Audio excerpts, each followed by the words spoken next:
Hey folks, hope everybody's doing well on this Thursday. Tonight we're talking about an absolute metal juggernaut that's been around since the first album came out in '79, and they're still out there doing it. They just released an album, I don't know, maybe a month ago. So we're talking about Saxon tonight. This is a hidden gem of a band. They never really got their due.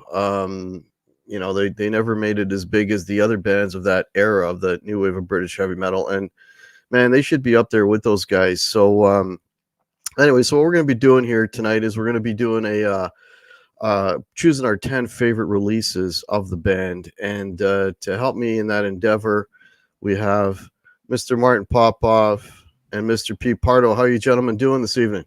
Doing okay. Ready to roll. Heck.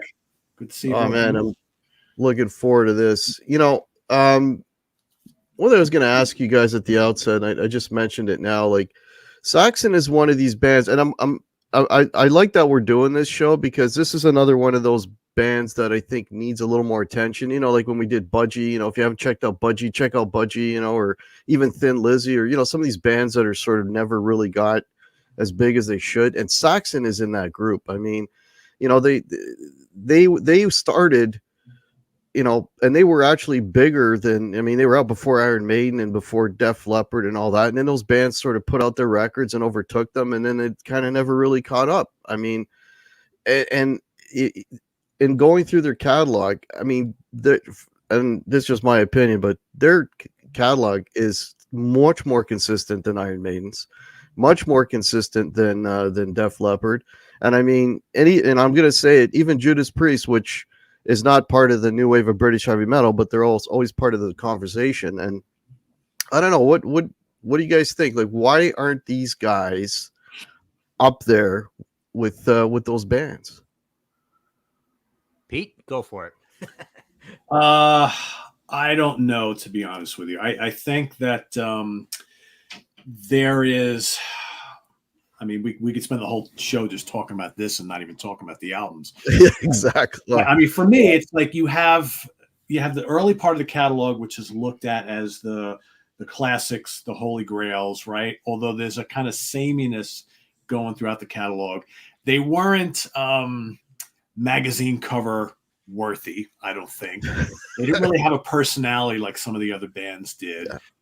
Yeah. They didn't make it big here. And I think that's maybe no fault of their own, maybe the record label. Martin and I talked about this a couple of months ago on another show about, Carrera Records really didn't push them here. You had a hard time finding their albums. By the time their albums were more readily available here, you had other types of music like thrash and hair metal were becoming, the flavor of the month. And I don't know, I think Saxon needed to catch on in 81, 82, 83 to really catch on here. They weren't on all the big tours. I don't know, but I will say this band in the latter part of their career is as good and consistent as any of the other bands we're going to talk about. I think overall, they got a lot of albums and maybe there's some dips in the middle, but you got those classic early albums and to me, some damn good latter period albums, a lot of them actually. And I think overall it's a really consistent catalog, save for a couple somewhat clunkers here and there, but I really don't think they ever put out a really crappy album. They have a couple that are weaker, but man, this is real bad in this catalog. Anyway, I'll stop there because I don't want to take up the whole time. Yeah. I'll chime in on that one as well. So I would say that they wrung as much fame out of being a new wave of British heavy metal band as any new wave of British heavy metal band. So from 79 through to about 83, on their home soil. They were big. They could do no wrong. They had a nice career going. But yeah, eventually what happened is all of new wave of British heavy metal essentially got swept aside by the whole hair metal thing. They were not the most photogenic guys, as Pete's as saying, and also they kind of even come from the 70s a little bit, right? And then heavy metal itself goes out of vogue. They are British guys, like I say, they're not video ready kind of thing. Anyways, they don't do a good job even with the music when it comes to trying to be a hair metal band. And I think there's even something in the persona of Biff and his voice that is probably not the perfect voice. I mean, it's a bit of an acquired taste, perhaps. So yeah, when metal comes back, they claw their way back to a very respectable mid-tier position, and they're working hard and they're very prolific and they make really good albums now. That they've done that thing where they've just grit their teeth and persevered and come out not on top but in the middle. So they've had a kind of a nice, cool, interesting turnaround. And when all is said and done, people are going to really respect their catalog. They might not have said that in 1990, looking back, at 3 or 4 or 5, maybe not great albums, and then the early ones that are sort of the classics. So yeah, lots of different reasons. Yeah, they definitely didn't fit the sort of video mold. I mean, if you look at the band, they look like guys that just got off the bus, right? With the balding, you can't have balding rock stars, and I had 2 of them in the band. So. Or the shift at the plant, right? Yeah, exactly. Yeah. The guys are coming out of the plant, their lunch boxes. Hey, you guys want to make a band? Yeah, that kind of look. Yeah, but man, this, if anyone is listening and just curious about Saxon, I'm telling you, these guys. I mean, if you like that sort of 80s, metal, I mean, these guys are hard to beat. Like, just some absolutely incredible records, So if you haven't checked them out, and hopefully this will be maybe a little bit of a guide for you.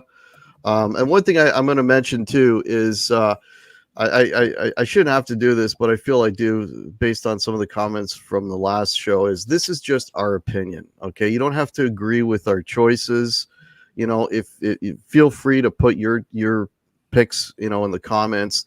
This is just our opinion, and it's nothing more to it than that. Don't put any more weight to it than that. Nobody's right, nobody's wrong. It's just our opinion. So, alrighty.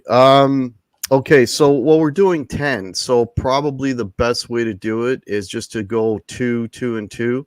That way we only go around twice. And so let's start with Martin. So what do you got for your 10 and 9? Okay, so for number 10, I went with 2013 Sacrifice. And I got to say, Pete and I have talked about this a million times as well. Like, this band puts out so many albums, and they're so similar in structure, in production, in the sort of semi, worthy way, but also, there you go, the sort of...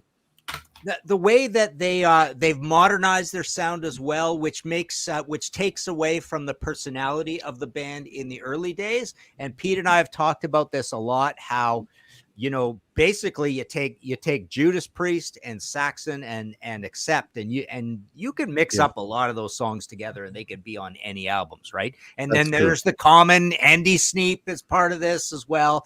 By the way, he's one of the producers here. Now, Charlie Barfind is actually the guy most of the time here with this stuff. But I do feel like a bit of a fraud, even though I actually did a Saxon book, right? But I feel like a bit of a fraud trying to figure out which of these albums I'm going to pick and put on this list, right? These later era albums. We know how things change all through for a long, long time, but they got 24 albums, right? And so many of the later ones are all 8.5s. They're all 8.5s, right? That's the problem. So I'll start with Sacrifice, though. 2013. So in the middle of this long run, they have like 9 albums in 20 years, or 10 albums in like 22 or 23 years. So Sacrifice will go with the first one. I'm just highlighting a few things that I like about it. Made in Belfast is really cool. Kind of a groovy melodic tune. Warriors of the Road, super fast with the car racing sounds and stuff. That's the thing. They do they do a better job of the really fast ones now than they did in the old days. In the old days, I feel like the fast ones had that little bit of not written very well thing that disappointed me about British Steel with Rapid Fire and Steeler, right? I always complain about those two songs. So I don't think Heavy Metal Thunder is that great a song. But when they do fast songs now, I think they're doing a better job of that now. Which is really cool. Nigel Glockler's drumming is just so amazing all the time. Wheels of Terror, the mid pace stuff here as well, and then the oddball stuff like Standing in the Queue, a little bit of a party metal vibe to that one. So Biff really, he really does mix it up when it comes to lyrics and stuff, but he eventually touches on everything because they're just doing so much all the time. I'll start with that one. So 2013 Sacrifice. I'll go to Thunderbolt next to 2018. Again, The Secret of Flight, really cool riff on this. The riffs are really amazing. These guys are doing, you get really interesting, non-obvious riffs, but again, they have this cool idea that when it comes to the verse, often the riff will drop out and they'll drop into these cool hanging chords to allow Biff to do his thing. They've got the Motorhead tribute on this one called They Played Rock and Roll, and it's not a very good song. It's like crappy Motorhead, which is kind of funny. So that one's a bit of a disappointment, but yeah, Speed Merchants on here. Again, you got the fast car sounds going on that one too. Excellent old school new wave of British heavy metal / speed metal on that one. The Roadies song, Melodic. That's cool. Good chugging. They chug really good in this era as well. Yeah, I mentioned, did I mention Secrets of Flight? Yeah. Predator, pretty cool, shuffly, doomy one. And that one, he's got Johan Hegg from Amon Amarth doing a co-vocal with Biff, which is really cool. So they mix it up that way. Yeah. I'll go with those two for my 10 and 9. Cool. Modern stuff. All right. What do you got, Pete, for 10 and 9? So I do want to say, because we usually talk about it in the beginning, but we didn't today. My first exposure to them, I had no idea who they were. And I went to go see Triumph in New York City in 1982, and they were the opening act. And I believe it was their first ever New York City appearance. And I was completely blown away by them. And I've been a fan ever since, so a long time ago. Martin said a lot of really good things that I think I was also going to touch on too. I also think that their faster songs sound better now. And I don't know whether that's due to production values being a little different. You listen to their newer albums, you listen to the early albums, there's a big difference there. And maybe it's the guitar combinations now. Yeah. I love Graham Oliver and Paul Quinn. I love Graham Oliver. Duo. I love both of them. Yeah. But Martin mentioned Chug before, and I think Scarrett and Paul Quinn, and now we've got Brian Tatler right on board as well. I just think that they play those faster kind of classic new wave of British heavy metal, dare I say, fast power metal-y, thrashy type things really, really well now. And they have been for like a decade. So there's something different going on that makes those type of songs, to my ears, a little bit more enjoyable. Now, I still love the old stuff too, which we'll get to. Anyway, so I'm going to go with, from what year was this? 2004. I'm going to go with Lionheart as my number 10. And another thing I'm going to agree with Martin on is that this is hard to pick because so many of these albums are equally as good. Yeah. And from a personality perspective, a lot of the things I like about certain albums, I like about all of them. So it's like, 11 songs on this album, 9 or 10 of them I really enjoy a lot. And every other album is the same way. And a lot of the things I like about a lot of these albums and songs is the same thing. So I went into tonight's episode wondering, what am I going to say about a lot of these albums that's going to differ from album to album? Right. Other than the fact that they're really good and they're really enjoyable. I mean, Witchfinder General is terrific. It's one of my favorite songs from them of the last, bunch of albums. The title track is great. They have an epic feel to a lot of the songs on this album. English Man of War is a lot of fun. It's just very British classic metal, and I really like it a lot, and it's really well produced. Classic album. That's my number 10. And I'm going to go a little bit earlier here for the next one. So going back to 1997, Unleash the Beast. which Yes. for me, some of their 90s albums are hit or miss. They have their good parts, their weaker parts. I think this one is pretty strong throughout, and I think this was the heaviest album from them in a while. It's got great cover art. I really like that too. So if you like those kind of cool, you know, Gould, whatever you want to call that, some kind of beastie sitting up there on the wall. Anyway, but this has got the Thin Red Line, which is absolutely terrific. Terminal Velocity is great. The title track, Unleash the Beast, is great.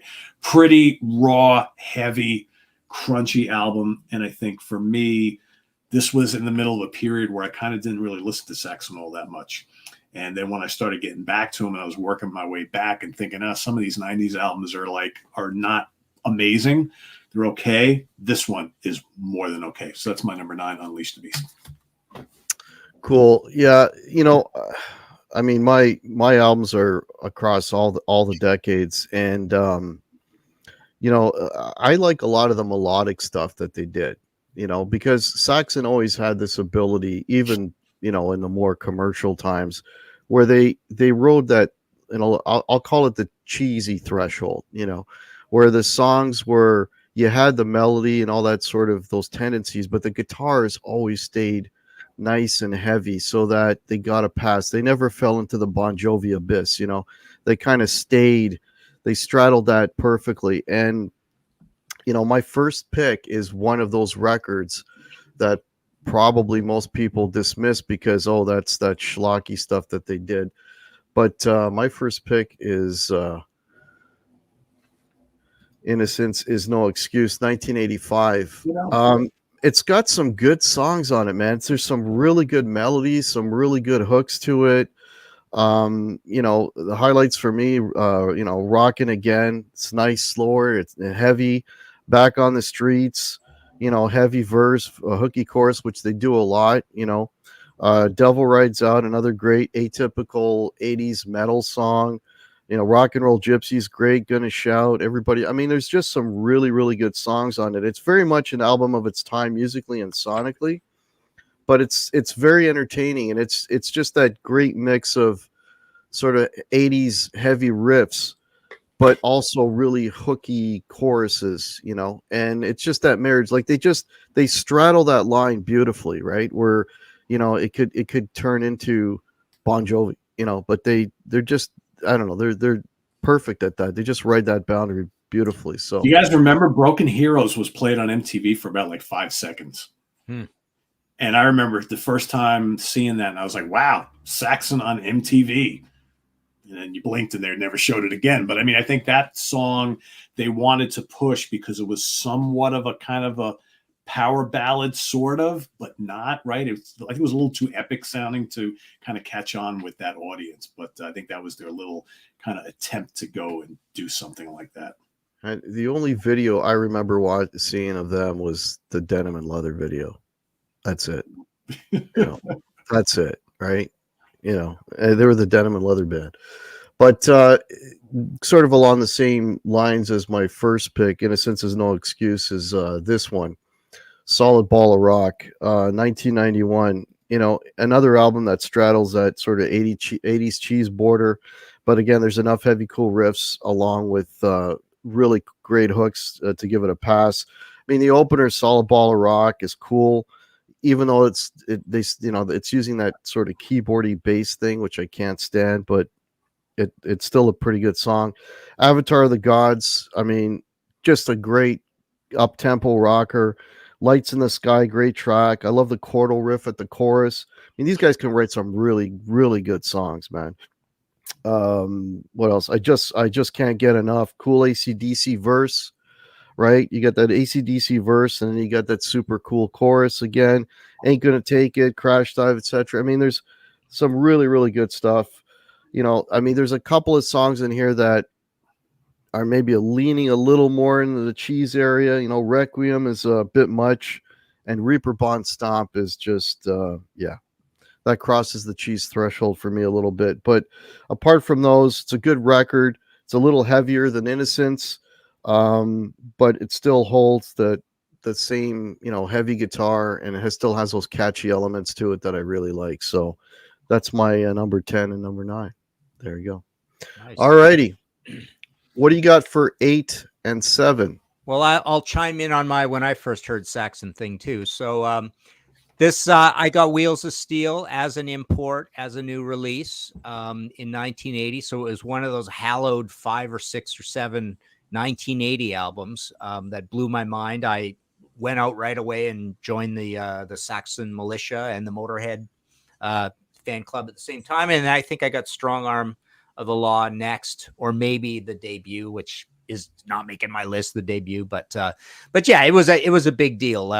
Wheels of Steel was definitely really cool. It just had some crazy magic to it, but more on that later.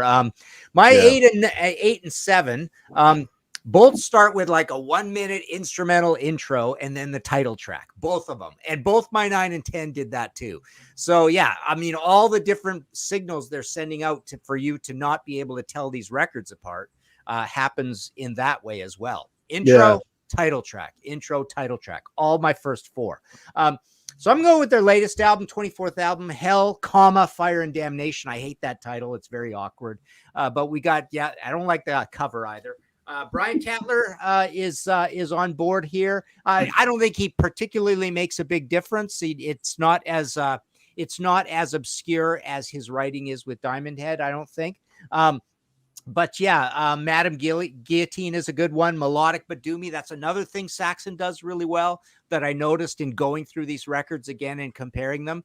There's a lot of they're a very British band, and that's kind of a cool thing about them. So when they are melodic in these quote unquote power metal years, they have kind of a doomy melodic feel to what they do, which is really cool. Fire and Steel is a double bass one. It's fast, but again, melodic. They're very good at putting melody into these things. Yeah. There is something in Roswell, pounding mid pace, but this could have been on Firepower by Priest easily enough for an Accept album. But you appreciate these songs being here because they will change up all the speeds and stuff. Pirate of the Airwaves is a cool one about pirate radio. That's neat. You don't get a lot of songs about that. I wonder how many there are. There probably are a few, right? 1066 shuffle feel. They do kind of a shuffle thing good, and that comes from the past as well. So they've got that. And again, Supercharger, another fast one that's totally perfectly well done. They are such good writers these days. And they can do those fast ones really cool. So that's my number 8. My number 7, I'm going with Unleash the Beast. This is one with loads of personality, and it is different. There you go. I mean, this is, as Pete says, it is noisy and raw, and it's got these really aggressive drums and a lot of distortion and stuff. It's a really cool album full of a lot of great songs. Terminal Velocity has got those Roger Glover kind of teenage eighth notes going on in them with a lot of space in that one. Circle of Light starts with it's got a little bit of a twin lead thing. So these guys will occasionally say, hey, Maiden, how you guys doing? Kind of thing. But it's melodic, powerful, great drumming again. Yeah, this album has kind of a really kind of obscure production job on it, and I really like that about it because this band is not eccentric enough these days, right? So it's cool when you hear some eccentricity out of them. So this Cali Trap production on this, but yeah, just kind of like really trashy, aggressive drum sound on this album. And Cut Out the Disease is slow, but it's super interesting. Ministry of Fools, again, melodic, even a little bit of a poppy thing. So they still have a little bit of that stuff that is a remnant of, what do we do at this point? It's a weird year for metal 97, but first album for Doug as well. So it's kind of the start of an era. But I like that it's weird. I like that it's a little bit nerdy and strange, and they aren't totally self-aware yet at this point. They're still working it out, and that's cool. That's where creativity happens when you hear headbutting going on. All righty. What do we got next for you, Pete? I'm going to go with Battering Ram from 2015. I remember, the few albums that led up to this, I was pretty impressed with, but I think this was the first one in like the more modern stuff where one of their albums was like, for me, like a top 10 album of the year, or I forget exactly where it wound up, but it was pretty high up there. And I was thinking, wow, Saxon are really playing again with the big boys where they always should have been, right? Because I think Yeah. we all feel, especially now looking back on their career, it's like, why weren't they a bigger band? Now it just seems like every album that comes out, that's like a reason to celebrate. There's a new Saxon album coming out this year, and we expect it to be great. And they have been doing it time and time again. I love the title track. I love when they open up the album with a total banger. That's just amazing. The Devil's Footprint is great. Eye of the Storm, Queen of Hearts. Again, they've got this kind of like epic. Martin mentioned this kind of like every album, like in the more recent years, has like that one or two kind of doomy epic feel type of a dirge. I think they do that really, really well, and they complement that with the faster stuff. So, and I love the production on this album. I love the cover. So yeah, I'm going to go with Battering Ram. And then number 7, let's go Hellfire and Damnation, the new one. I've been listening to this a ton. And, there they are looking confident and just, and this is another great one. Yeah. As far as Brian being in the band now, they don't lose a step at all. No. Does he really stand out as like, oh my God, that's Brian Tatler? Maybe not, but the solos are great on the album from both guys, him and Doug Scarrett, and the riffs are fantastic. I love the production. God, Biff just sounds really, really good at his age. I mean, the title track is great. I love Madame Guillotine. Kubla Khan is terrific. There's something in Roswell is great. Witches of Salem is really, really cool. I mean, there's not really a bad song on here, I think, and it's just good anthemic British heavy metal. I really like it. The songs are instantly memorable, and that always carries a lot of weight for me. I mean, nowadays you get a new Saxon album. I listen to it once. I'm already remembering these songs based on one listen, and every listen more makes you enjoy it more and more. So yeah, that's going to be my number 7. Brand new one, Hellfire and Damnation. Yeah. They're still knocking it out of the park. Yep.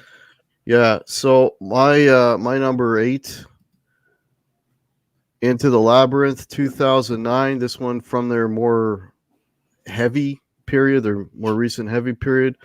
I mean, the one thing with these guys is their album openers are usually like just crushing, right? They know how to pace a record. And Battalions of Steel is just amazing, and the great power metal track, almost symphonic. Live to Rock, great anthem. Again, they do this AC/DC type verse, and then they do the hooky chorus. It's great. Demon Sweeney Todd, what a killer riff fest that is, man. So many great tracks. Valley of the Kings, Crimes of Passion. Voice is an absolute standout track. I mean, I love the chords in that. There's so much angst in those chords. Love it. Top to bottom, just a great album. Heavy and the guitars sound great. I like the production on this. The playing is awesome. The riffs are cool. And they always have that melodic part to it too. It's that perfect marriage, the heavy guitars, but you also get a nice bit of melody there as well. Yeah, that's a great record. Great record. And well, you know what? You just said it. Hellfire and Damnation. Yeah. Man, oh man. Damn, from the first time I heard this, it's like, holy shit, it's amazing. I mean, these guys just write amazing songs even now. I mean, the opener is killer. What a riff. And the guitars sound so big and beefy and just awesome. Madame Guillotine, perfect follow-up to the opener. Bill Byford, I made a note, Biff Byford sounds amazing on this. Something in Roswell, beautiful riff. Guitars, again, they sound so big and chunky. Kubla Khan, 1066, super. I mean, it just goes on and on. There's no duds on this. The songs go from good to great.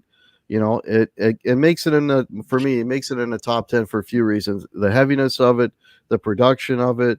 Again, the mix of really, really heavy riffs with those nice melodic hooky choruses, right?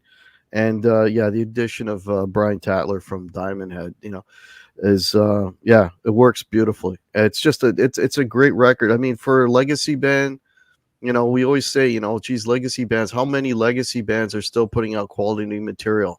We talk a lot about Judas Priest. These guys are doing it, and they're doing it consistently. So there you go. So is this the first time in all the rankings we've done together that we've had the brand new album from that band all appear in our top 5 or 10 or whatever it is? I would argue it might be. Might be, yeah. Skid Row, we might have Might have had that latest one up in all of them. Yeah, Skid Row. Yeah. Yeah, could have Yeah. been. Yeah. All right. Oh boy, my numbers are screwed up here. 7, 6. That's going to be 5 at that point, right? Yeah. Okay, there we go. So that's 5. Okay, so my number 6. Change that. My number 6. I'm going to go with Strong Arm of the Law. Now here's where we start getting into this debate, right? Between old and new. Yeah, there's the white cover. It came out in black as well. So white, it came out in white as a gatefold in the UK, and then North America got black for some reason. They said something in my book about it. I do have that answer. I just forget now. But basically, the funny thing about these old albums is now you have that massive debate in your head about where do you rank nostalgia? Where do you rank the band doing the business at the time against their competitors? The excitement about the band. Where do you rank that against them clearly being the faster, fitter, smarter band that they are in the 2000s, right? So where do you, how do you balance these things out, right?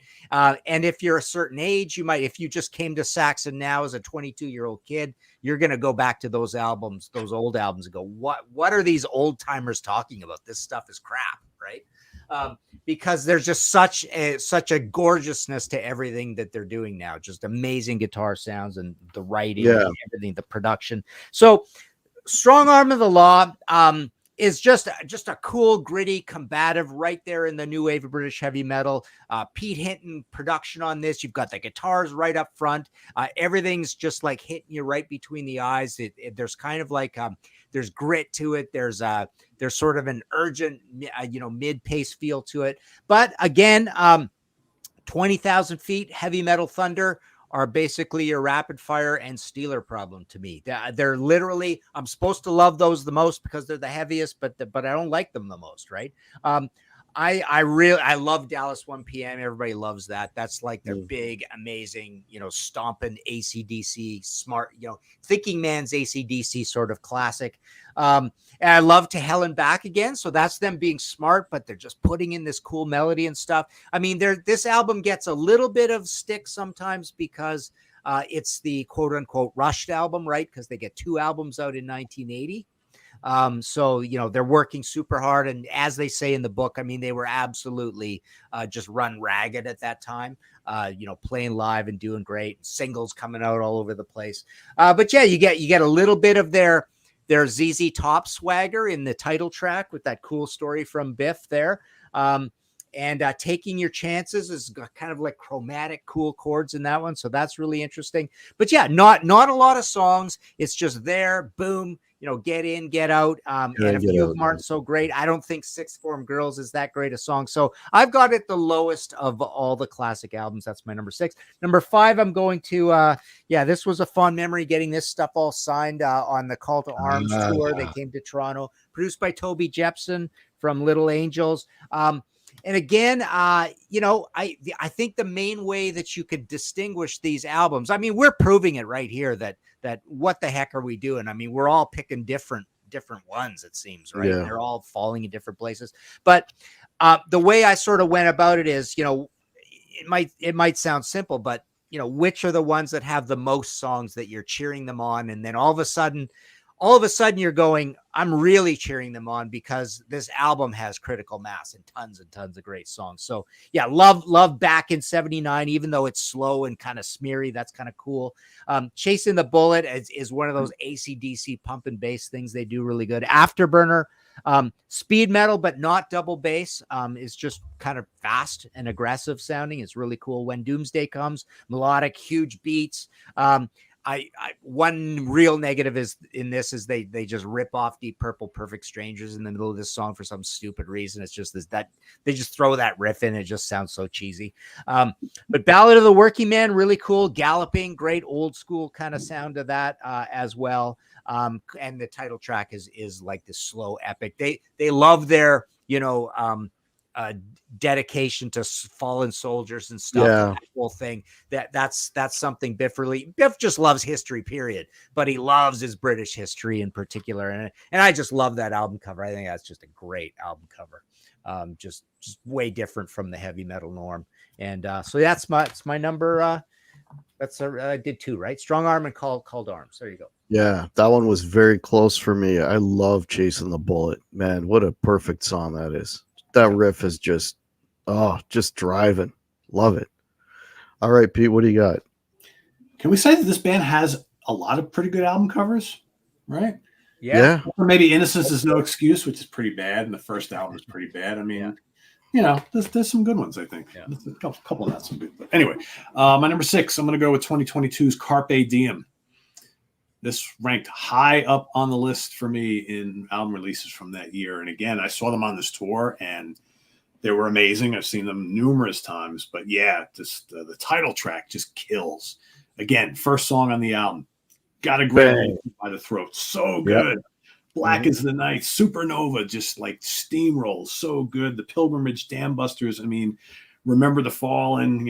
Just every song in here is really, really good. I listened to this so much the year that it came out, and I still think it's really, really good. And it's just, to me, I mean, man, their last couple of albums, last 4, I mean, last 5, last 6, whatever. But for me, Battering Ram all the way through the new one, just so good. So good. So that's my number 6.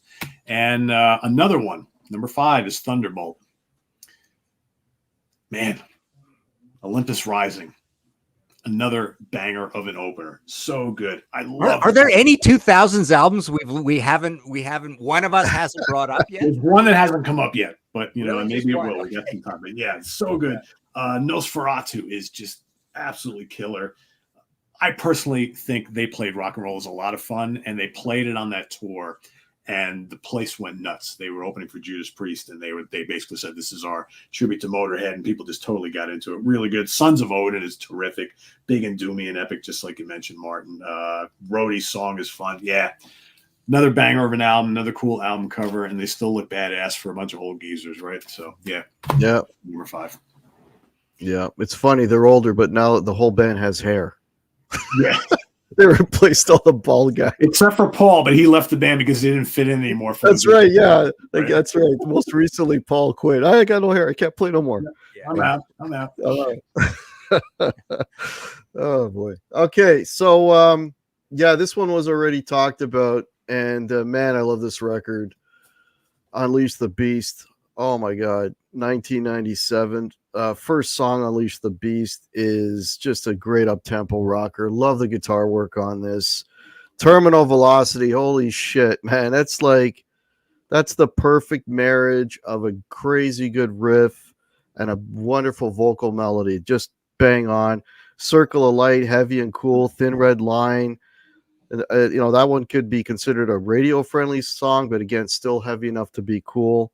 I mean, there's just so many good songs on here. Ministry of Fools, Preacher, Bloodletter. Cut Out the Disease is probably my favorite track on this. I mean, it's got just an absolutely crushing riff, right? And then when you get to the chorus, it's got the riff changes into this like hypnotic kind of riff. It's just really, really cool. This is an album, like you just put it on and you're entertained for 30, 40 minutes. There's not a bad song on here. It strikes that perfect balance of heavy and hooky. I mean, that's a killer record. That'd be a record I would say, hey, you don't know Saxon? Check out Unleash the Beast. That's a great record. So now I'm going to and I actually made a change here. I did a little bump a little bit earlier today, but my number 5 is now Strong Arm of the Law. They did 2 albums in the same year, and they're both great. This one, again, killer opener. I mean, Heavy Metal Thunder, classic, right? To Hell and Back Again is cool. I like that melodic riff that they play behind the verse. Strong Arm of the Law's got that great grinding guitar riff and an awesome chorus. Again, Hungry Years is probably my favorite song on here. Love the lyrics. Love the grinding riff. Another catchy chorus, and then they trade licks during the guitar solo, which is always very cool. The only clunker for me, Sixth Form Girls. doesn't quite match up with the other songs, but just a really good example of some good 80s heavy metal, I guess, / hard rock. Just a good example of that. Strong Arm of the Law. Great record. Great record.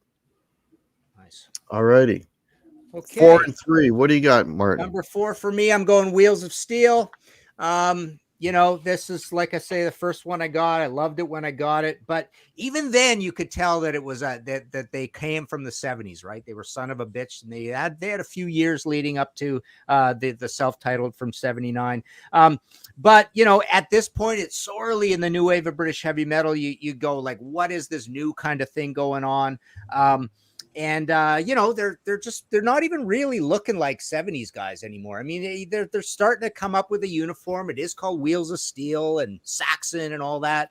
And so you do have Motorcycle Man, which is a fast one on here that actually is really cool. Machine Gun is simple, but it's really cool as a fast one.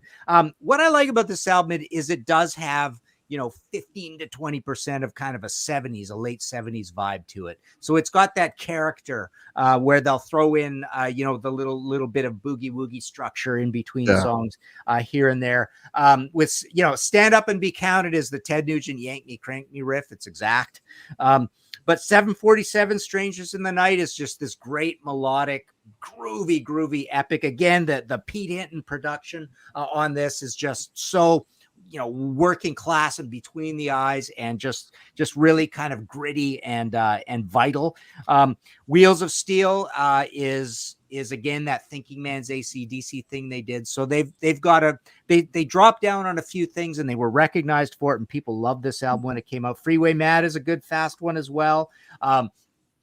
Street Fighting Gang, fast.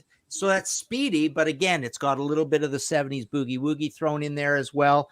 So yeah, even Susie Hold On is kind of cool on this, to show kind of a melodic side, and they can have, round the bases, but it still have that gritty, excellent production on it. And so yeah, this was like, when we got this, it felt like a little bit like Thinking Man's Motorhead.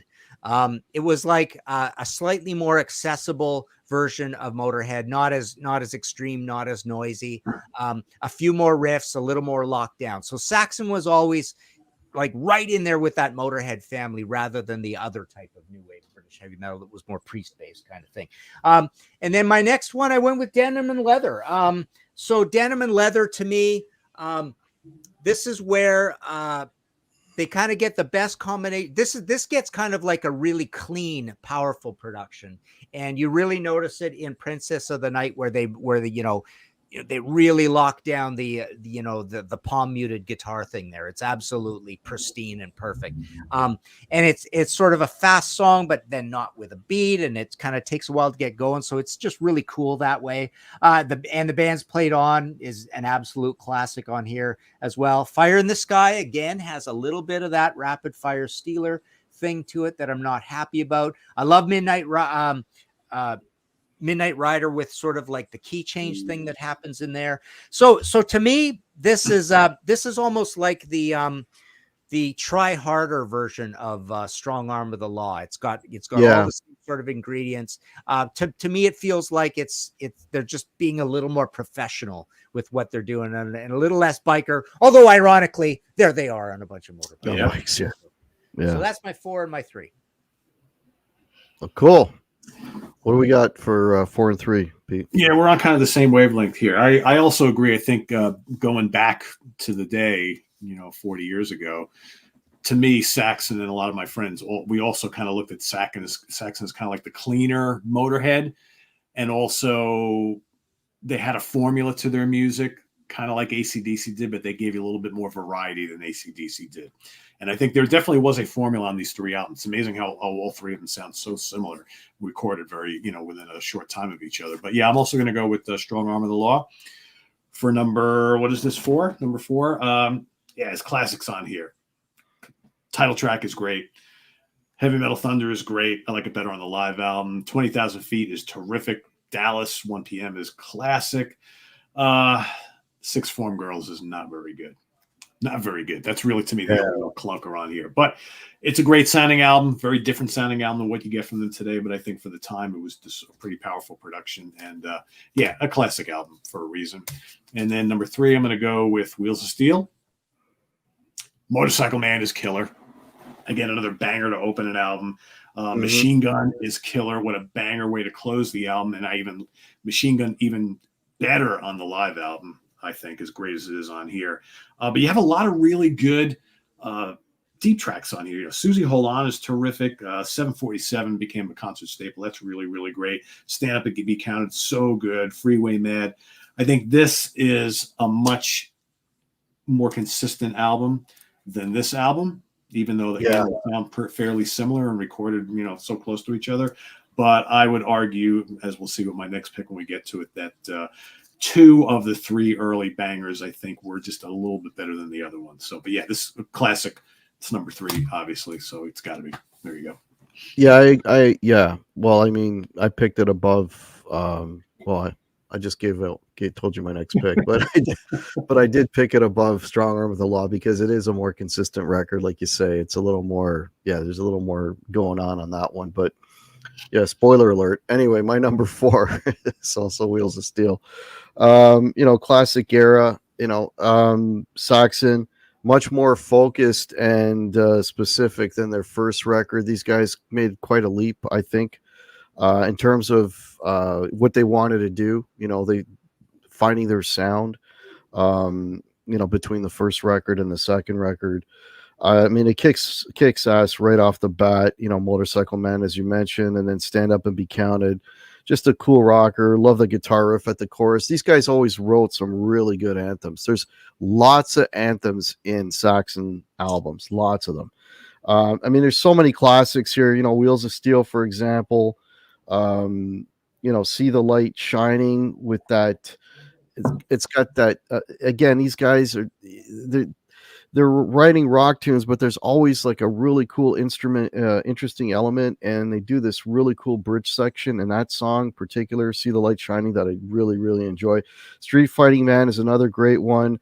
Susie Hold On, their attempt at a radio-friendly song, but again, it's that straddling that cheese boundary, and the guitars stay heavy, and it's catchy. It's still heavy enough and it's catchy enough that it's a good song. So. Yeah, that is a fantastic record for these guys. And we haven't talked about the guitar solos much, but I would say all the guys that have been in this band are pretty tasty players. And maybe it's not overly flashy or anything like that. And they don't do lengthy guitar solos, but I think when they do them, I mean, they're really good. They're really good. What I was going to mention with that was, back in the when they had Graham Oliver and Paul there, and there was a lot more of a bluesy element to their solos, and they weren't flashy at all. But I mean, the phrasing and some of those solos on those, I mean, I mentioned guitar work now and again, but I didn't really, but I really like that early guitar. It's very effective, right? And I didn't really know until I read Martin's book, hearing it from the man himself. But Graham, I mean, says it plain and simple that most of the guitar solos, especially the more flashier ones, were all Paul. So I mean, he goes right out and says that. He goes, I was more kind of the bluesy guy and whatnot. And I was like, I always thought that it was all him, but it turns out it was the other way around. Yeah, I don't know who played what, but I mean, there's some really good melodic solos. I mean, and then later on, they kind of sounded generic for a while, but now I find the solos in the more recent records are starting to get have a little more personality and character to them. You know what I mean? Yep. And that whole thing, it was at the time period. Let me, I'm just gonna, it's time for a solo. I'm just gonna play a bunch of notes, and be real flashy, but you're not saying anything. But now I think they're, and maybe with the addition of Brian Tatler, they'll, be even a little more, because he's also a blues. He's coming from a blues school as well. So now this one is probably I'm ranking this really high. This is probably going to freak people out. Whatever. I love this record. I don't give a shit. I think this record is awesome. My number 3 is Dogs of War. I mean, that is as long as you don't say Destiny, I'm okay with Dogs of War. I absolutely love this record, man. I mean, the title track, that verse riff is so cool and relentless. I mean, that riff on that song and the guitar solo is incredible as well on that. Burning Wheels, great follow up to the opener. Love the chorus, again, heavy and cool. Don't Worry, another great one. Hooky chorus. Big Twin, Rolling, Coming Home. That's sort of a blues, like a big boisterous kind of blues track. You know, I like that there's some variety on this record as well. Hold On, the radio tune, catchy as hell. Can't go wrong, man. When you throw a little bit of chorusy effect on the pre-chorus, that's that always works. Great White Buffalo is a nice heavy one. Demolition Alley, again, you got that AC/DC feel on the verses, and then that chorus riff comes in. Very cool. Walkthrough is their Cashmere. Not crazy about the chorus, but I like the Cashmere feel on the verses. Give It All Away, another great riff with a catchy chorus. Yesterday's Gone, another great rocker. I mean, this album, again, it's that mix, right? You got really good riffs and you got great melodies, really hooky choruses. I love this record, man. And every time I hear it, it's like, I'm like, Dogs of War, should that? Yeah, man, that's got to be up there because I dig it. I dig it. I think it's a great record and it's in my top 3. So, yeah, there you go. All righty. Now we're down to. That's the disclaimer at the beginning of the show, folks. It's all for that. Yeah. That's the one I'm going to get skewered for, right? Yeah. But anyways, whatever. Just send me your own list. All right, we're down to the top 2. What do you got? Okay, Martin? For number 2, I'm going to go with Lionheart, 2004, Charlie Barfind, Jorg Michael on drums, but he totally stands up. There you go. Great cover as well. Very British. But yeah, he's up to Nigel's standard as a drummer, but the production is molten. It's absolutely crushing, super heavy production on this. It's really good. Witchfinder General opens a thing with a kind of a weird vocal. I don't know. It's an odd approach, but super heavy. But Man Machine, like one of these upper mid tempo things that they do so well. It sounds almost punky the way they do it. The title track is surprisingly kind of light in places and epic, and I really like that about it. So, in my notes, I've got like 3 stars by almost every song on this album. So this was a little bit like one of those where you go, I'm loving every song on here, and now and I'm going to make the strong point by having one of these where I'm loving every song. That you really can make the argument that the newer stuff is better than the older stuff, but you have to expunge, the entire narrative of history and all of that, that's super important stuff. You have to, if you take that out of it and you just say, okay, listen to the albums on face value, it's pretty easy to put a newer album super high, right? Justice, very heavy and catchy. English Man of War, again, one of these upper mid-tempo ones where they just come up with the definition of hookiness, but in a pure heavy metal context. And Flying on the Edge, same thing. And my number 1 is Power and the Glory. This was always going to be my number 1. Heavy as hell. Just the chemistry of the band and Jeff Glicksman together producing this thing, ironically made in America, but you would never know it because it sounds more underground even than the old stuff because the production is so extreme and screeching on it. And the songwriting and what Nigel brings to the band at this point as well, the fills and the energy on these songs just sends them all over the top, especially things like Watching the Sky and Redline. There's songs on here that seem to have a little bit of, you might say it's got that simple Saxon songwriting, but the performances are so just out of this world, absolutely drunken and coked up and whatever you want to call them, that it's so heavy sounding. Power and the Glory is an opening track. This was the first time I ever saw Saxon. I saw them on this tour, and they were the middle band between Fastway and Iron Maiden in Spokane, Washington. And it was awesome. But yeah, everything on here, it's just so raw and put together. Even things that are a little bit jammy, like The Eagle Has Landed, just come off amazing, even though it's slow. This Town Rocks for an OTT kind of song on here. But yeah, the best songs on here are the ones that are the least flashy, and that would be Redline, Warrior, Nightmare, Watching the Sky, and Midas Touch. They're the most underwritten, you might say, but the performances are so over the top Van Halen-esque on this, and the production is just melts your head off. That this is an absolute drop dead 10 out of 10 classic. There you go.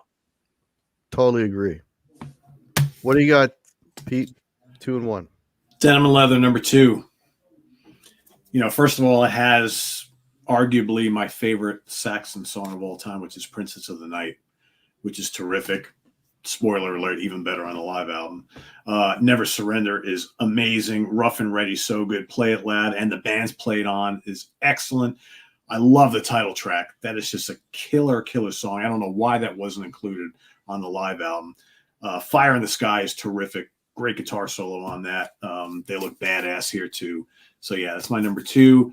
And what more can you say about The Power and the Glory, which is also my number 1? This was probably the only one on my list that was a complete no-brainer. It's like I put this up at number 1 and let's figure out the rest.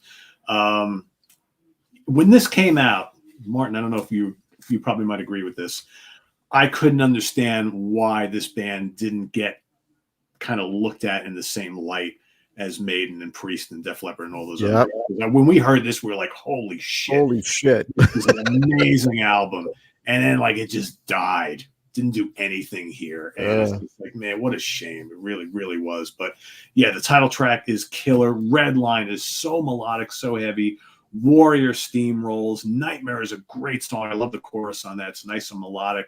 This Town Rocks might be the worst song on the album, but it still kicks ass, right? It's just fast and furious. Yeah. Watching the Sky is killer. Midas Touch is great. And I love The Eagle Has Landed. I like the fact they did this kind of slow, kind of atmospheric, almost bluesy, epic thing. And then that just closing guitar solo is just so good, man. Just love it. Love it. Love it. And Biff's vocal performance on this is just absolutely terrific. So yeah, that was an easy number 1 for me. Should have been their breakthrough album.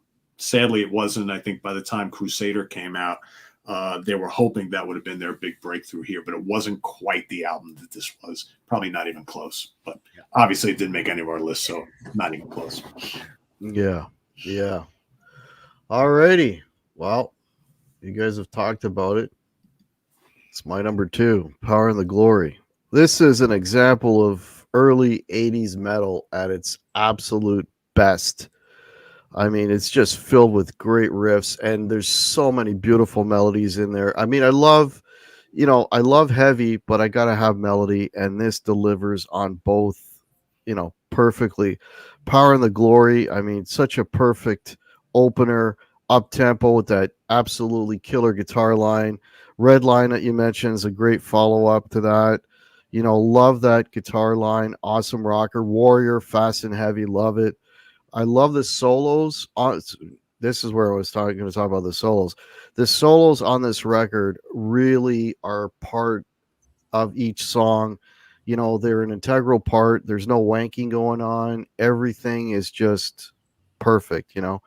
Nightmare, one of the weaker songs for me. That was their attempt at Radio. It's okay, but I think that's the weak one here. This Town Rocks is another great rockin' one. Watching the Sky, killer rockin' song, great melodic chorus. Midas Touch, love the mellow verse and the heavy chorus.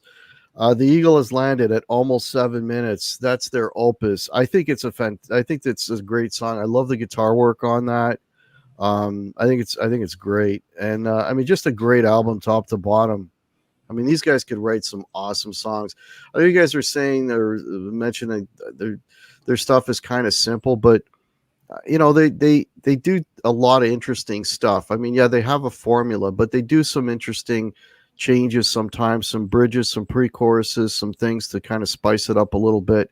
And the beauty again, and I keep going back to this, is once that chorus hits, it's just burned into your skull. Like when you're reading the song titles, you're hearing the chorus in your head. I mean, that's how hooky and catchy those choruses are. I mean, these guys just do an amazing job of that. And of course, my number 1, Rock the Nations. No kidding. Denim and Leather, There you go. right? Or better known as the Ice and Snow album. Could there be any doubt, right?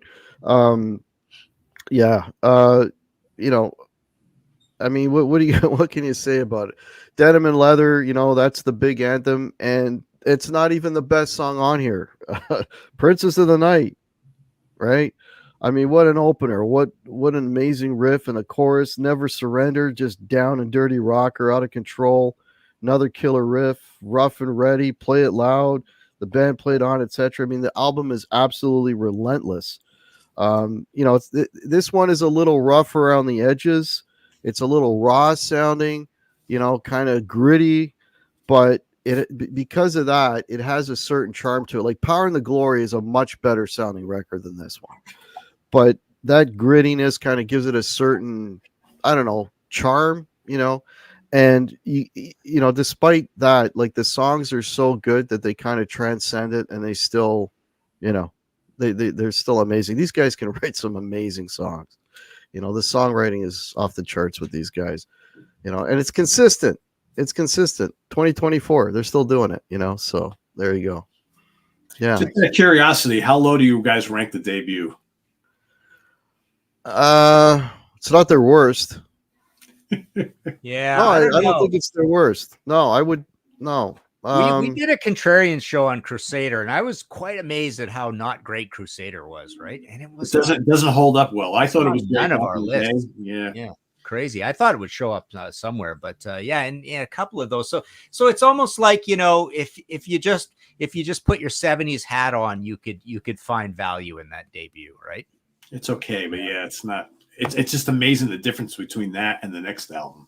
I got to say something, though. Speaking of 70s, I think Saxon's best 10, 20 seconds of music is when the verse kicks in on Watching the Sky. When I was a young boy, my father said to me, and you listen to that riff going on, right? And that riff could have been on a 70s album.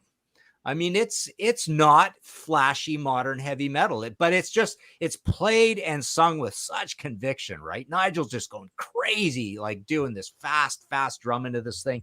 And it's just like, and the production's perfect on it. But yeah, just that thing kicking off. I just love it's just beautiful that it's traditional and it's not super flashy riff writing, but it's just the chemistry is so amazing that I think that's the greatest 10 seconds of Saxon's whole career.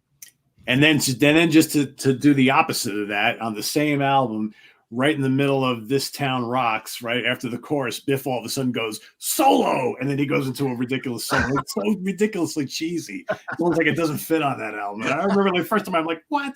They really do that? Yes, they did. Yeah. Well, for anybody watching, and hopefully we sold you on Saxon. If you haven't checked out this band, go check them out. I mean, shit, I think our top 5, we were pretty much in line, Yeah. with different order, maybe. I mean, I threw in the Oddball Dogs of War, but apart from that, I think we were pretty much in line. So those records are definitely worth checking out. I mean, just phenomenal band, absolutely phenomenal. And I mean, I've never seen them live, but I mean, there's plenty of shows to watch on YouTube, and these guys are just, oh my God, they're just high energy. Just they are really hitting the road very soon with Uriah Heep, like literally. Yeah, I heard that within a month. Yeah, that's cool. That's cool. They're still doing it. Yeah. It's gonna be good. Alrighty. So what do we got going on, Martin? Anything you want to mention?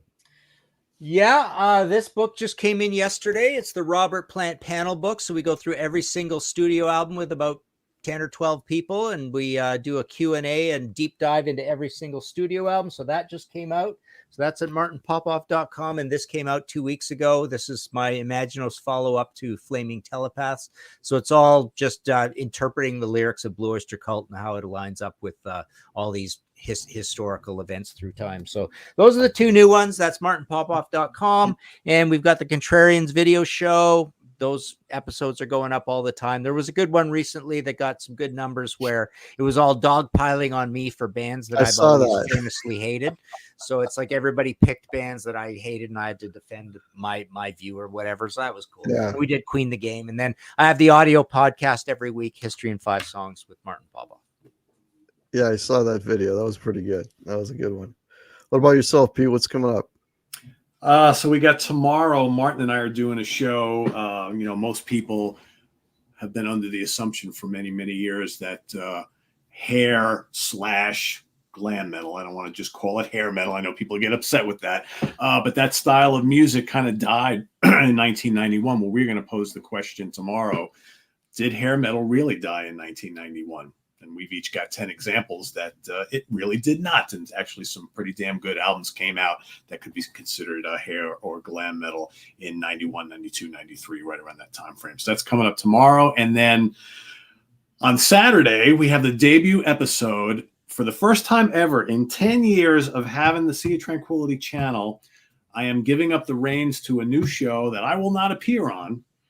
It's going to be run by Jamie Laszlo, and it's going to be also featuring George LeMay and Stephen Reed and Rick Labonte and maybe Martin and maybe Guitar Hack and anybody else on the channel. It's going to be called We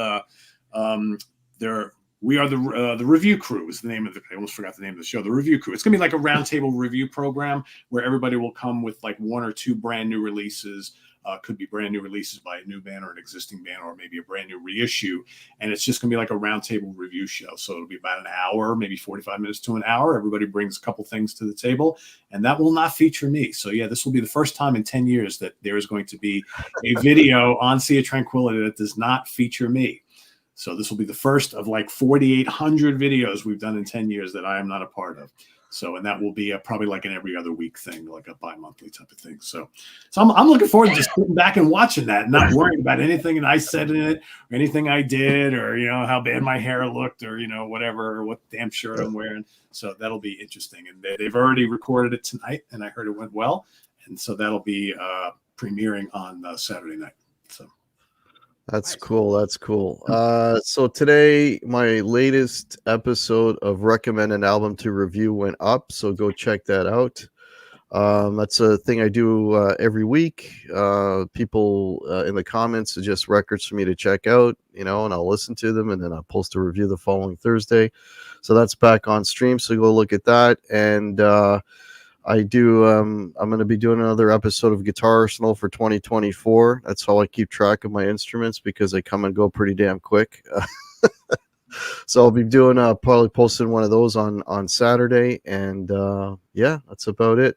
So folks, if you're new to the channel, please hit the subscribe button. We do this every month with these gentlemen. Next month we will be doing another ranking of another band, and yeah, check it out. And if you want to support the channel, the links are below. So appreciate that. I want to thank these gentlemen again for doing this. And and thanks everybody for watching. You guys rock. And yeah, hang on a minute, guys. And we'll see you all next month. Okay. All right. Cheers. There we go. All right. Take care.